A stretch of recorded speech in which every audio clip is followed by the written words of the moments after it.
Assalamualaikum warahmatullahi wabarakatuh. Selamat pagi anak-anak, selamat bertemu kembali dengan saya, di mana kita sudah melakukan pertemuan untuk yang ketiga kali. Di bab pertama dan bab kedua itu kita membicarakan tentang masalah hak asasi manusia. Nah, di bab ketiga ini itu kita akan bicara tentang sistem pemerintahan di Indonesia. Nah, kita sebagai warga negara yang baik itu wajib hukumnya untuk mengetahui bagaimana sistem pemerintahan di Indonesia, supaya suatu ketika bila mana di antara para siswa itu menjadi seorang pejabat, menjadi seorang yang berada di pemerintahan, itu bisa mengerti secara jelas, bisa menjelaskan kepada khalayak ramai bagaimana sistem pemerintahan yang ada di Indonesia. Oleh sebab itu, di dalam mempelajari sistem pemerintahan di Indonesia itu nanti ada 3 bagian. Yang pertama adalah sistem pemerintahan Indonesia dari masa ke masa, itu yang kita bicarakan secara detail. Kemudian sistem pemerintahan di Indonesia pasca amandemen, berarti ini setelah reformasi. Dan yang terakhir adalah perbandingan sistem pemerintahan Indonesia dengan negara-negara lain. Artinya bahwa Indonesia dalam bentuk negara kesatuan, kemudian nanti berbeda dengan negara-negara yang lain. Baik, tujuannya adalah bagaimana supaya siswa ini bisa mengerti secara jelas bagaimana amandemen yang ada di dalam UUD 45 pada masa reformasi, juga supaya siswa mengetahui bagaimana sistem pemerintahan pada masa yang lalu. Nah, kesimpulannya seperti itu. Dan sehingga diharapkan siswa bisa mengerti tentang bagaimana sikap kerja keras mereka dalam melakukan kepemimpinannya. Baik, kita mulai dari yang pertama. Kalau kita melihat gambar di atas, itu ada beberapa nama kabinet dalam pemerintahan. Pembentukan kabinet dalam sistem pemerintahan menunjukkan bahwa presiden memiliki kewenangan dalam menyusun dan merombak kabinet. Apa kaitannya dengan kewenangan presiden dengan sistem pemerintahan di Indonesia? Maka disinilah letaknya bahwa presiden itu menjadi kekuasaan pemerintahan, sehingga seluruh yang terkait dengan pemerintahan di Indonesia ditentukan oleh presiden, yang mana dibantu oleh para kabinet. Nah, itu gambarannya. Baik, kita lanjutkan. Nah, di sistem pemerintahan Indonesia dari masa ke masa ini ada beberapa periode. Nanti kita kemungkinan kalau waktunya ada sampai pada periode Orde Baru. Yang pertama adalah periode awal kemerdekaan berdasarkan Undang-Undang Dasar 1945. Kemudian periode demokrasi liberal tahun 1950. Kemudian periode pemberlakuan konstitusi RIS. Kemudian tahun 1955 ini. Kemudian periode demokrasi terpimpin itu dekat sekali dengan demokrasi konstitusi RIS ini. Kemudian yang terakhir adalah periode Orde Baru. Nah, periode Orde Baru ini adalah periode kepemimpinan Presiden Soeharto yang terlama sepanjang sejarah Indonesia. Baik, kita mulai dari yang pertama. Periode awal kemerdekaan berdasarkan Undang-Undang Dasar 1945. Dasar hukum sistem pemerintahan di Indonesia pada awal kemerdekaan ini adalah adanya Undang-Undang Dasar 1945 yang dibuat pada tanggal 18 Agustus 1945. Oleh karena itu, Indonesia baru saja merdeka, semua alat kelengkapan kenegaraan itu masih sangat-sangat kurang. Nah, oleh sebab itu ada beberapa hal yang kamu ketahui, antara lain contohnya begini. Di dalam pemerintahan Orde Kemerdekaan ini itu pelanggaran terhadap konstitusi seperti berikut. Perubahan fungsi Komite Nasional Indonesia Pusat atau KNIP, KNIP namanya gitu, dari pembantu presiden menjadi badan legislatif. Dan itu tidak boleh. Kalau legislatif itu bukan diambil dari Komite Nasional Indonesia Pusat. Nah, ini ada salah satu pelanggaran yang pada waktu itu terjadi. Yang kedua, perubahan sistem pemerintahan dari presidensial menjadi parlementer. Nah, dari presiden ke parlementer itu nanti parlementer tahun 1950. Nah, kenapa begitu terjadi? Karena pada saat masa presidensial ini awal kemerdekaan, penataan kepemimpinan itu belum maksimal, sehingga pemerintah berusaha untuk merubah sistem yang tadinya presidensial yang dipimpin oleh presiden, kemudian ganti parlemen. Di dalam parlemen itu nanti dipimpin oleh perdana menteri. Perhatikan baik-baik, ini adalah sebuah video yang menjelaskan bagaimana masa awal kemerdekaan yang ada di Republik Indonesia ini. Perhatikan.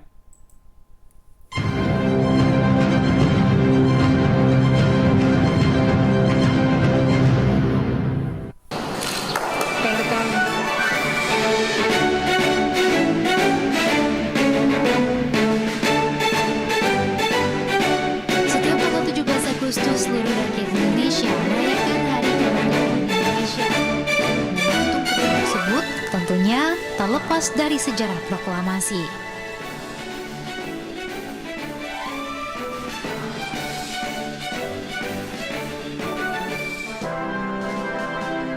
Detik-detik proklamasi menjadi bagian penting menuju kemerdekaan Indonesia 17 Agustus 1945 hingga akhirnya Indonesia menyatakan diri sebagai negara merdeka. Sebelum proklamasi kemerdekaan diumumkan, tepatnya pada 16 Agustus 1945, Soekarno dan Muhammad Hatta diculik oleh sekelompok pemuda ke Rengas Dengklok. Aksi penculikan tersebut bertujuan untuk mendesak Bung Karno dan Bung Hatta agar mempercepat proklamasi kemerdekaan dan menjaga agar golongan tua tak terpengaruh oleh Jepang.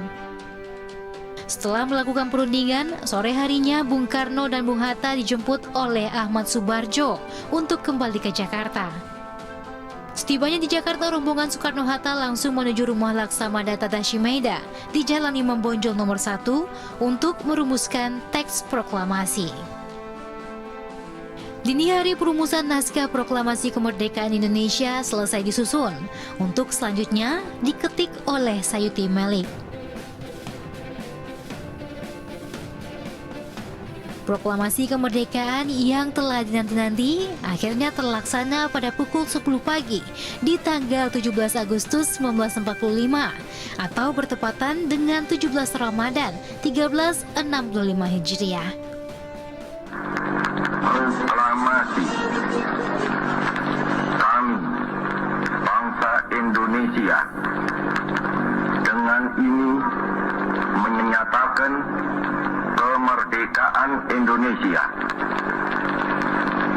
Hal-hal yang mengenai pemindahan kekuasaan dan lain-lain diselenggarakan dengan cara saksama dan dalam tempo yang sesingkat-singkatnya.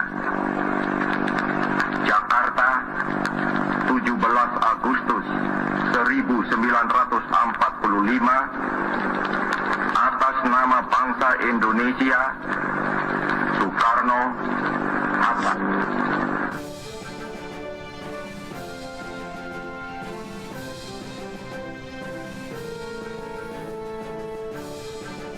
Dengan suara mantap dan jelas, Bung Karno membacakan teks proklamasi. Pembacaan naskah proklamasi pun berlanjut dengan momentum pengibaran sang saka merah putih, hasil jahitan Ibu Negara pertama Republik Indonesia, Fatmawati.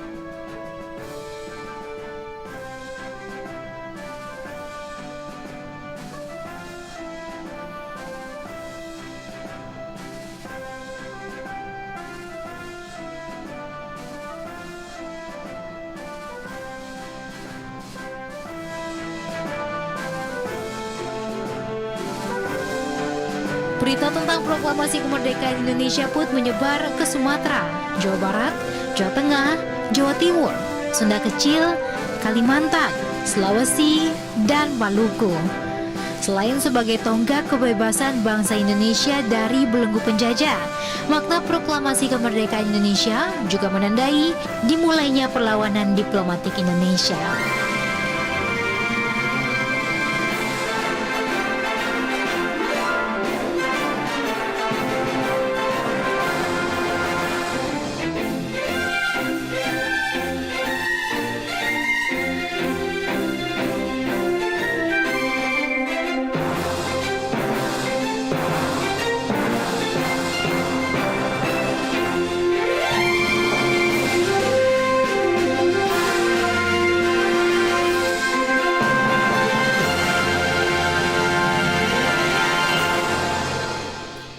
Demikian tadi apa yang ada dalam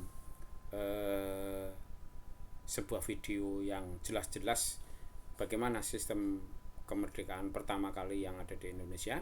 Nah, 1 hari setelah tanggal 17 Agustus itu diadakan sebuah sidang yang kemudian terkenal dengan pembukaan UUD 1945, dan di dalam pembukaan UUD 1945 itu terdiri di dalamnya ada undang-undang, ada batang tubuh dan sebagainya, yang salah satunya adalah membicarakan tentang bagaimana dasar negara yang akan diterapkan di Indonesia. Dan disitulah letaknya pertama kali sistem kepemimpinan yang ada di Indonesia, yang dipegang langsung oleh Presiden Soekarno. Nah, setelah Presiden Soekarno itu memimpin, ya, setelah memimpin kurang lebih 5 tahun, maka dalam masa kepemimpinannya itu banyak sekali beberapa perubahan-perubahan, karena bagaimanapun juga negara yang baru, belum berpengalaman, ingin membuat sesuatu yang terbaik buat negara, tetapi ada saja sebuah kekurangan yang ada pada sistem pemerintahan, dan itu adalah wajar pada setiap negara manapun, termasuk adalah Indonesia. Nah, kemudian ada periode pemberlakuan konstitusi RIS. Pada saat berlaku Undang-Undang 1945 ini, bentuk negara Indonesia adalah kesatuan sampai sekarang. Akan tetapi setelah berlaku konstitusi RIS, bentuk negara Indonesia berubah menjadi serikat atau federal. Perhatikan baik-baik.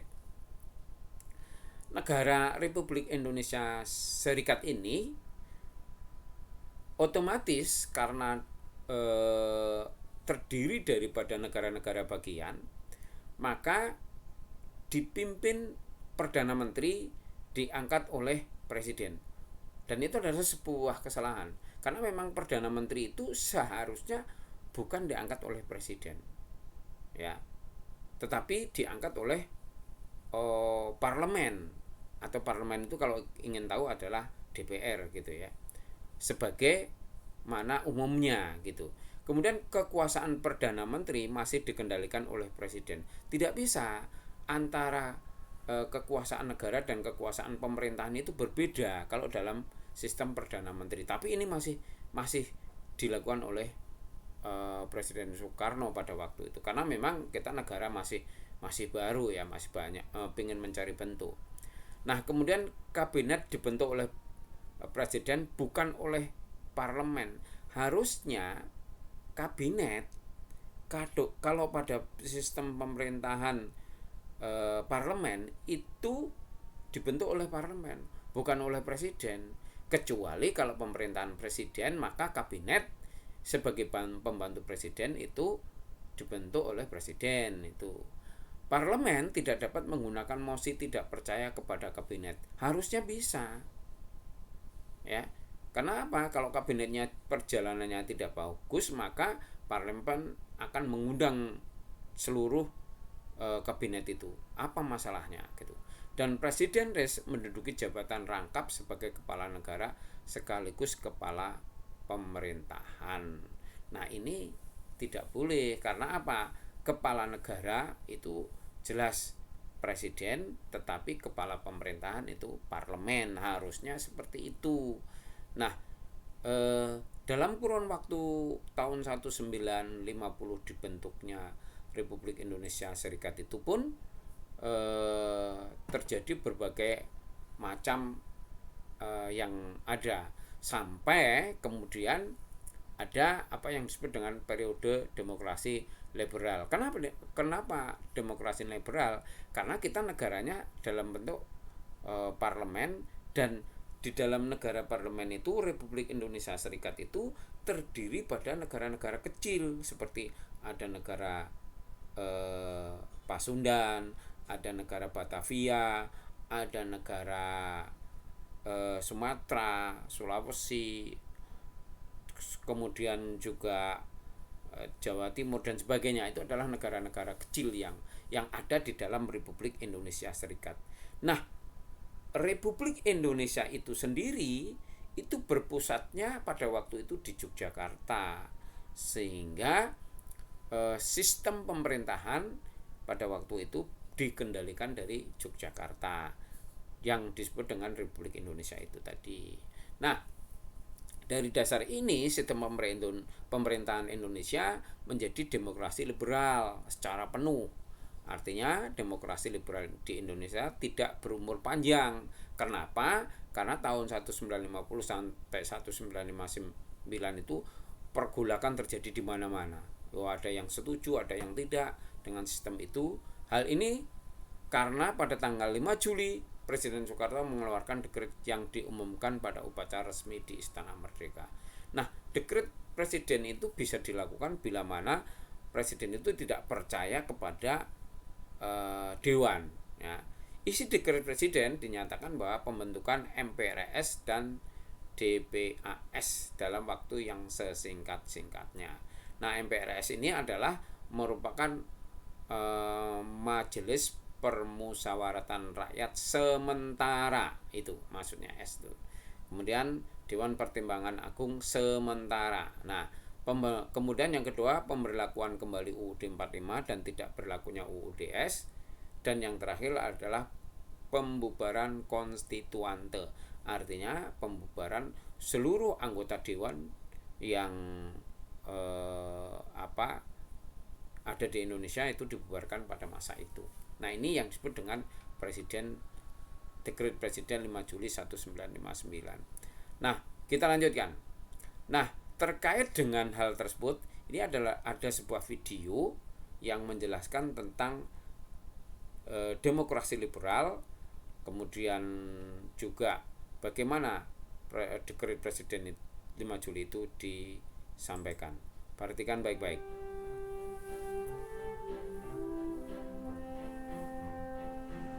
Latar belakang demokrasi liberal. Berdasarkan hasil konferensi meja bundar yang berlangsung di Den Haag, maka terbentuklah negara Republik Indonesia Serikat. Pemerintahan dijalankan oleh presiden dengan kabinetnya, sedangkan legislatif terdiri atas dua badan, yaitu Senat dan para DPR. Ir Soekarno terpilih sebagai Presiden RIS, sedangkan Wakil Presiden RI Drs Muhammad Hatta diangkat sebagai Perdana Menteri RIS. Namun, karena banyaknya terjadi gerakan-gerakan yang menuntut pembubaran negara bagian, maka negara RIS tidak bertahan lama. Setelah Presiden Soekarno menandatangani rancangan UUDS 1950, maka Indonesia secara resmi mengubah sistem demokrasinya menjadi demokrasi liberal. Kabinet Natsir. Kabinet Natsir merupakan kabinet pertama yang menjalankan pemerintahan di Indonesia. Kabinet ini berasal dari Partai Masyumi dengan Muhammad Natsir sebagai Perdana Menteri. Semasa pemerintahan Kabinet Natsir, Indonesia berhasil memetakan politik luar negeri yang bebas dan aktif. Selain itu, Indonesia juga berhasil masuk menjadi salah satu anggota Perserikatan Bangsa-Bangsa. Penyebab kemunduran kabinet ini dari kursi pemerintahan adalah kegagalannya penyelesaian masalah Irian Barat dengan Belanda. Juga munculnya banyak mosi akan peraturan pemerintah mengenai DPRD dan DPRDS yang terlalu menguntungkan Partai Masyumi. Kabinet yang memerintah Indonesia setelah kemunduran Kabinet Natsir adalah Kabinet Sukiman yang dipimpin oleh Sukiman Wiryo Sanjoyo. Tidak banyak program-program dari Kabinet Sukiman yang berjalan dengan lancar. Munculnya korupsi pada lembaga pemerintahan, masalah Irian Barat yang belum terselesaikan, serta hubungan Sukiman dengan militer yang kurang harmonis menjadi kendala yang menghambat program kerja mereka. Penandatanganan Mutual Security Act dengan pemerintah Amerika Serikat yang berarti juga memihaknya Indonesia kepada blok barat merupakan suatu pelanggaran terhadap politik negara Indonesia yang bebas dan aktif, sehingga rakyat menarik dukungannya pada Kabinet Sukiman. Jadi, ia terpaksa mundur dari jabatannya. Kabinet yang menggantikan Kabinet Sukiman selanjutnya adalah Kabinet Wilopo yang dipimpin oleh Mr. Wilopo. Salah satu program penting yang direncanakan Kabinet Wilopo adalah persiapan pelaksanaan pemilihan umum. Program luar negerinya juga ditekankan kepada perjuangan pengembalian Irian Barat kepada Indonesia. Namun, Kabinet Wilopo juga tidak luput dari masalah-masalah yang menggoyahkan kedudukannya. Antara lain adalah masalah Angkatan Darat yang dikenal dengan peristiwa 17 Oktober 1952. Namun, masalah yang membuat Kabinet Wilopo terpaksa turun dari jabatannya adalah peristiwa Tanjung Morawa yang menyebabkan munculnya mosi tidak percaya dari Serikat Indonesia terhadap Kabinet Wilopo. Setelah Kabinet Wilopo, kabinet selanjutnya yang memimpin Indonesia adalah Kabinet Ali Sastro Amijoyo. Kabinet ini memiliki program untuk melanjutkan persiapan penyelenggaraan pemilu, juga persiapan kerangka panitia pelaksanaan pemilihan umum. Salah satu program yang sukses dari kabinet ini adalah Konferensi Asia Afrika yang diselenggarakan di Bandung. Namun sayangnya kabinet ini terpaksa menyerahkan mandatnya kembali sebelum pemilu 1955 dapat terlaksana, dikarenakan berlanjutnya konflik pada Angkatan Darat di mana A.H. Nasution mengundurkan diri dari KSAD dan digantikan oleh Bambang Sugeng, sehingga rakyat menarik dukungannya kepada Kabinet Ali Sastro Amijoyo. Selanjutnya, Kabinet Ali Sastro Amijoyo digantikan oleh Kabinet Burhanuddin Harahap. Salah satu hasil yang paling menonjol dari kabinet ini adalah pelaksanaan pemilu pertama bangsa Indonesia pada tahun 1955. Setelah seleksi pemilu pertama, terdapat 4 partai politik besar yang memperoleh suara terbanyak, yaitu PNI, NU, Masyumi, dan PKI. Membaiknya hubungan dengan anggota Angkatan Darat dan pembubaran Uni Indonesia Belanda juga merupakan beberapa pencapaian terbaik kabinet ini. Setelah hasil pemilu keluar, maka Kabinet Burhanuddin Harahap mengundurkan diri. Ia menyerahkan mandatnya kembali kepada Presiden untuk dibentuk kabinet baru berdasarkan hasil pemilihan umum. Setelah masa pemerintahan Kabinet Burhanuddin Harahap, Kabinet Ali Sastro Amijoyo kembali diserahi mandat untuk membentuk kabinet baru. Kabinet baru ini merupakan hasil koalisi 3 partai, yaitu PNI, Masyumi, dan NU. Beberapa program yang dapat terlaksana pada masa kabinet ini adalah pembatalan konferensi meja bundar oleh Presiden Soekarno, pelaksanaan keputusan Konferensi Asia Afrika, juga peralihan perusahaan Belanda menjadi milik warga Tionghoa. Namun, timbulnya gerakan-gerakan anti-Cina dalam masyarakat membuat perpecahan di berbagai daerah. Selain itu, salah satu faktor mundur dari kabinet ini adalah banyaknya gerakan-gerakan separatis antar partai politik yang menimbulkan keretakan pada pemerintahan. Kabinet terakhir yang memerintah di Indonesia adalah Kabinet Juanda atau Kabinet Karya. Kabinet ini merupakan Zaken Kabinet, yaitu kabinet yang terdiri dari para pakar yang ahli dalam bidangnya. Kabinet ini dibentuk karena kegagalan konstituante dalam menyusun Undang-Undang Dasar pengganti UUD 1950. Beberapa pencapaian dari kabinet ini adalah pembentukan Dewan Nasional untuk menampung aspirasi rakyat, pemberantasan tindak jahat korupsi, juga ditetapkannya peraturan lautan yang tertuang dalam Deklarasi Juanda tanggal 13 Desember 1957. Hal ini merupakan bukti keberhasilan diplomasi Indonesia dalam memperjuangkan wilayah teritorial laut Indonesia.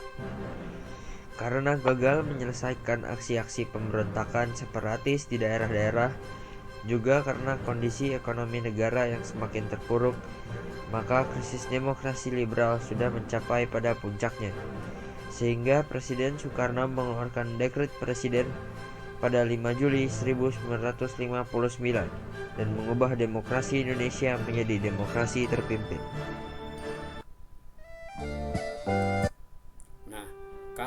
tadi kamu melihat tentang demokrasi liberal yang ada di Indonesia, kemudian di situ banyak sekali kabinet-kabinet yang dilakukan di Indonesia, dari kabinet Natsir sampai Wilopo dan sebagainya, kurang lebih sekitar 7 kali perubahan. Kabinet itu menjalankan pemerintahan, itu bertanggung jawabnya kepada presiden, tetapi segala persoalan yang kira-kira kesalahan pada kabinet harusnya itu kepada parlemen atau kepada DPR, pertanggungjawaban itu. Jadi sehingga karena di sini terjadi kesalahan, maka kabinet yang sekian banyak dan berulang kali itu akhirnya pada titiknya semuanya kembali kepada presiden yang kemudian mengeluarkan dekret presiden 5 Juli 1959. Nah, dekret presiden 5 Juli 1959 itulah merupakan awal titik balik di mana Undang-Undang Dasar 1945 berlaku kembali. Karena apa? Karena sebelumnya kita menggunakan Undang-Undang Dasar sementara setelah 1950 sampai 59 itu tadi. Sehingga 59 begitu 5 Juli berubah ke UUD 1945 kembali.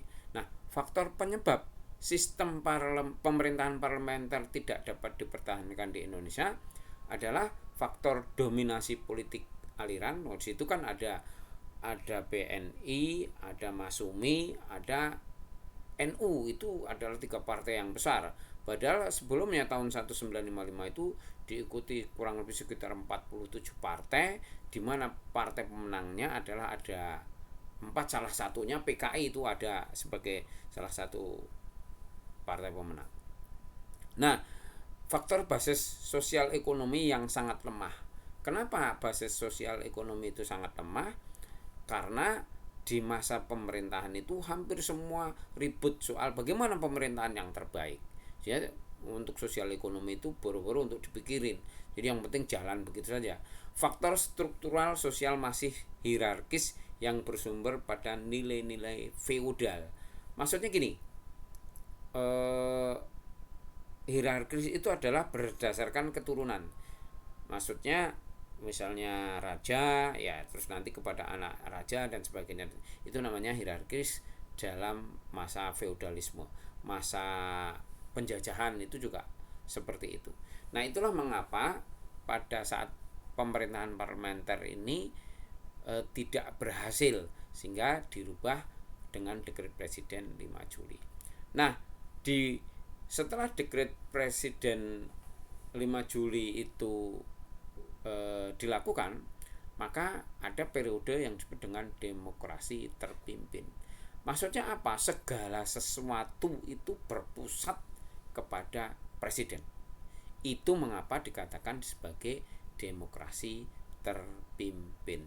Ciri periode demokrasi terpimpin adalah pertama, dominasi presiden ataupun presiden itu memegang segala-galanya, terbatasnya peranan partai politik, padahal partai politik itu adalah sebagai salah satu infrastruktur dalam kabinet, dalam pemerintahan. Kemudian berkembangnya pengaruh komunis, sehingga komunis pada saat itu berleluasa. Kemudian dan meluasnya peran ABRI sebagai unsur sosial politik, di mana ABRI pada saat itu adalah terkenal dengan dwifungsi ABRI, yaitu sebagai kekuatan sosial dan sebagai kekuatan politik. Nah, perhatikan sekarang sebuah kisah yang di sini masuk dalam demokrasi terpimpin. Videonya adalah merupakan video Lakunya kembali Undang-Undang Dasar 1945 menetapkan Undang-Undang Dasar 1945 berlaku lagi. Prinsip gotong royong yang menjadi ciri kepribadian bangsa Indonesia sebenarnya sudah lama disosialisasikan oleh Soekarno kepada para elit politik. Partai Nasional Sekuler pada umumnya menerima gagasan yang kemudian dijabarkan dalam demokrasi terpimpin. Sedangkan partai agama seperti Masyumi dan Partai Katolik menolak. Alasan penolakan adalah karena mereka tidak setuju dalam suatu pemerintahan yang di dalamnya terdapat unsur komunis.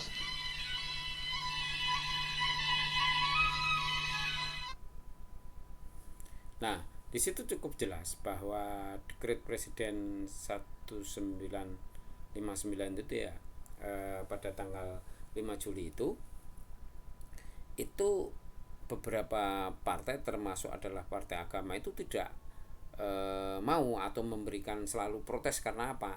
Dengan demokrasi terpimpin ini memberikan ruang gerak kepada partai komunis, sehingga sering menimbulkan perbedaan dengan partai-partai Islam itu. Nah, di dalam demokrasi terpimpin yang terjadi kesalahan-kesalahan seperti itu, tetapi Indonesia tetap masih utuh. Nah, itulah gambaran tentang periode demokrasi terpimpin. Dan yang paling terakhir adalah periode Orde Baru. Nah, Orde Baru ini terjadi setelah Presiden Soeharto terpilih tahun 1962. Yang memilih presiden adalah MPRS, yang kemudian dia dijadikan sebagai presiden dari 1962 itu sampai kepada tahun 1998. Jadi cukup lama dia menjadi seorang presiden ya, karena sering dikatakan sebagai Presiden Soeharto itu status quo, tapi terkenal dia juga sebagai bapak pembangunan. Status quo itu adalah mempertahankan pendapat. Lah kenapa kok pada waktu itu bisa melakukan pemerintahan sampai 32 tahun lamanya misalnya gitu ya. Itu dikarenakan bahwa dulu itu Undang-Undang 1945 yang menjelaskan tentang pemilihan presiden itu setelah terpilih itu bisa dipilih kembali, tidak ada batasan pada waktu itu begitu, sehingga Presiden Soeharto itu cukup lama. Nah, tujuan Orde Baru adalah melaksanakan Undang-Undang Dasar 1945 dan Pancasila secara murni dan konsekuen. Artinya apa? Bahwa di dalam Undang-Undang Dasar 1945 ini harus dijalankan sebaik-baiknya, sejelas-jelasnya oleh pemerintahan. Sehingga pada waktu Soeharto itu memimpin, itu ada pengenalan yang disebut dengan Eka Prasetya Pancakarsa. Nah, itu atau boleh disebut dengan P4. Itu isinya adalah butir-butir setiap sila. Jumlahnya 36 kalau nggak salah. Itu 36 itu kalau pada waktu dulu seusia-usia seperti Bapak ini hafal tuh sampai, karena apa? Dibuat simulasi sehingga anak itu tahu betul apa yang harus dilakukan sebagai anak-anak bangsa yang berdasarkan Pancasila. Nah, itulah gambaran tentang periode Orde Baru. Nah, di dalam periode Orde Baru ini antara lain berciri khas adalah kebijakan presiden itu dipolitisasi, maksudnya bahwa presiden itu melakukan segala sesuatunya bersifat politis, maksudnya gitu. Kemudian birokrasi Indonesia memiliki citra diri yang baik hati. Maksudnya gini, birokrasi semua bentuk pemerintahan itu selalu mengatakan hasilnya baik, sehingga presiden tidak tahu seperti di bawah seperti apa gitu ya. Nah, inilah yang disebut dengan dulu itu sistem yes man. Nah, itu begitu.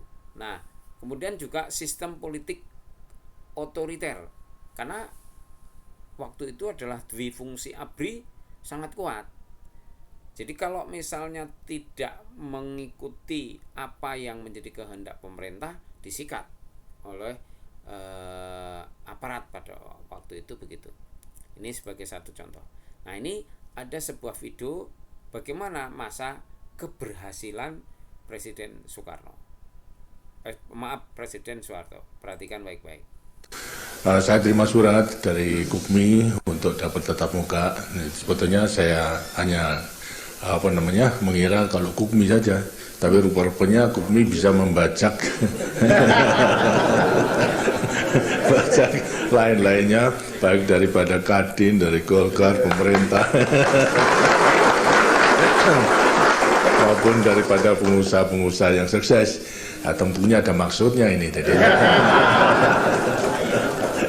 setidak-tidaknya supaya menjadi saksi daripada atau diminta komitmennya itu dalam rangka membina maupun juga meningkatkan daripada para pengusaha kecil dan menengah ini.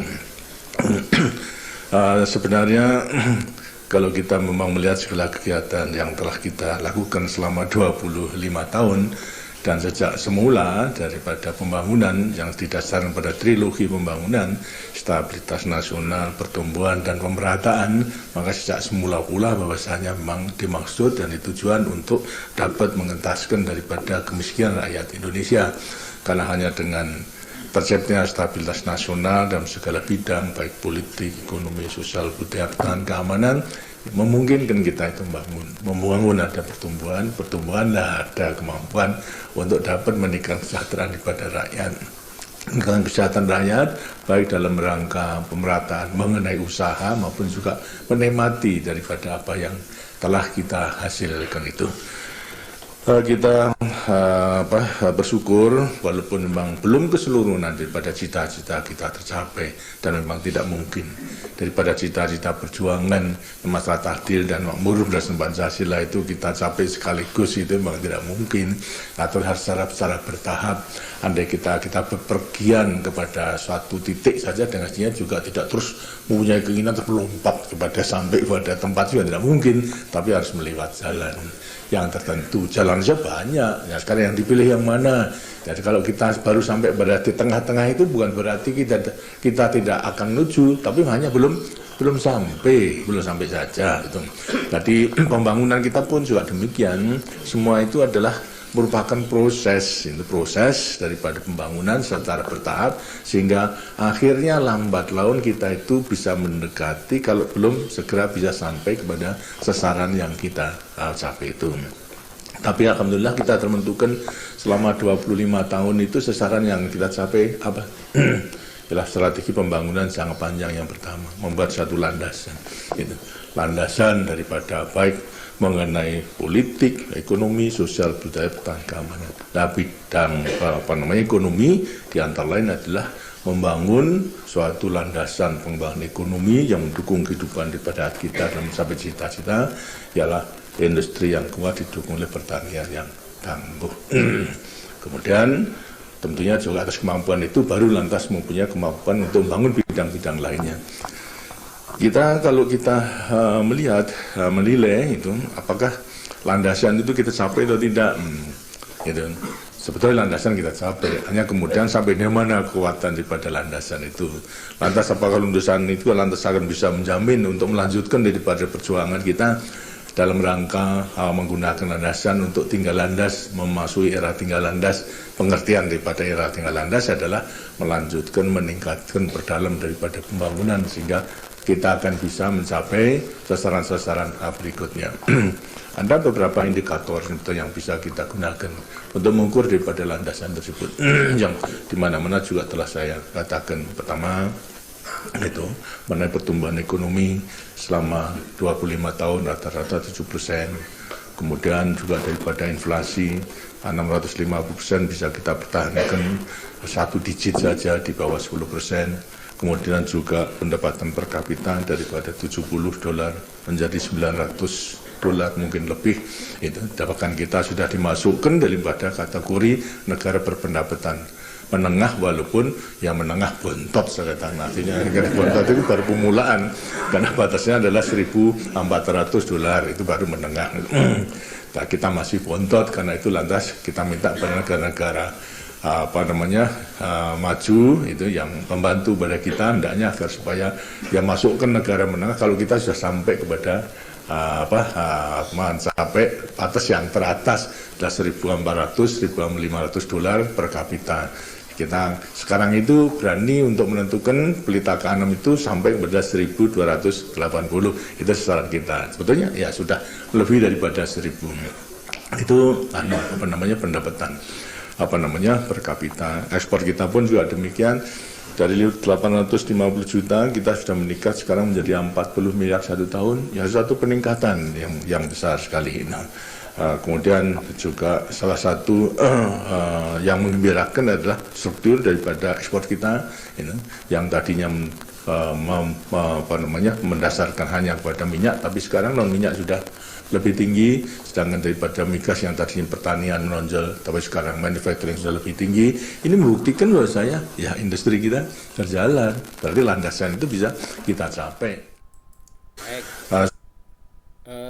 Tadi sudah disampaikan beberapa hal yang dilakukan oleh Presiden Soeharto pada masa kepemimpinannya. Nah, dia menyebutkan tentang suksesnya dalam pembangunan masa Orde Baru itu karena adanya disebut dengan trilogi pembangunan, yaitu stabilitas nasional yang dinamis, kemudian pertumbuhan ekonomi yang tinggi, serta pemerataan pembangunan dan hasil-hasilnya di segala bidang. Nah, terkait dengan sudah selesainya pembelajaran yang saya sampaikan tadi, maka tugas kalian nanti akan saya sampaikan melalui Edmudo, apa yang harus kamu lakukan setelah belajar lebih jauh tentang sistem pemerintahan di Indonesia dengan berbagai cara seperti dilakukan pertama zamannya Soekarno, kemudian setelah zamannya Soekarno cukup lama, sampai tahun 1960-an ya, kemudian 1962 Presiden Soeharto mengambil alih kepemimpinannya setelah dianggap Soekarno tidak mampu untuk melakukannya, dan setelah dipimpin Soeharto dari 1966 itu secara pemilihan sampai kemudian tahun 1998, kurang lebih sekitar 32 tahun tersebut. Nah, itu saja yang perlu saya sampaikan. Selamat belajar, untuk kemudian dilihat kembali apa yang saya sampaikan dalam video tadi. Kemudian nanti bila mana ada tugas silahkan dikerjakan di Edmudo. Sekian, saya akhiri. Wassalamualaikum warahmatullahi wabarakatuh.